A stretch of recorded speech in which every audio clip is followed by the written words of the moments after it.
አብዛኞቹን የአልበርት አንስታይን ጽንሰ ሐሳቦች ኒኮላስ ቴስላ አይቀበላቸውም ነበር። ለምሳሌ በስፔሻል ሪላቲቪቲ ቲዮሪ ላይ የተጠቀሰውን የብርሃን ፍጥነት ዘ ኮስሚክ ስፒድ ሊሚት ነው የሚለውን ጽንሰ ሐሳብ ኒኮላስ ቴስላ አይቀበለውም ነበር።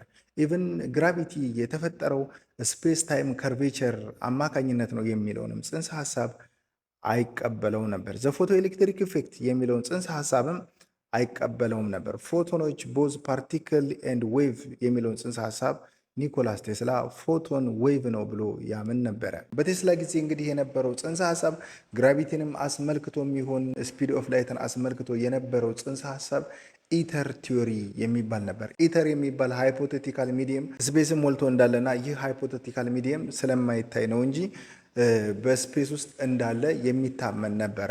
በዛን ጊዜ የነበረው ጽንሰ ሐሳብ ኢቨን ከአይዛክ ኒውተን ጀምሮ ማለት ነው ኢተር የሚባለው ይህ ሃይፖቴቲካል ሚዲየም ለግራቪቲ መነሻ እንደሆነና ስፒድ ኦፍ ላይትም እንደዚሁ ይህ ሃይፖቴቲካል ሚዲየም ስትረችና ኮምፕረስ ሲያደርግ የብርሃን ፍጥነት ሊቀንስም ሊጨምርም እንደሚችል ይታመን ነበረ። ኒኮላስ ቴስላም እንግዲህ በዚህ የተነሳ የአልበርት አንስታይን ስፒድ ኦፍ ላይት የኮስሚክ ስፒድ ሊሚት ነው የሚለውን ጽንሰ ሐሳብም አይቀበለውም ነበር ማለት ነው። እንደዚሁም ኒኮላስ ቴስላ የአንስታይን ፌመስ ኢኩዌሽን የሆነውን E = mc² የሚለውንም ይቃወሙ ነበር ማለት ነው።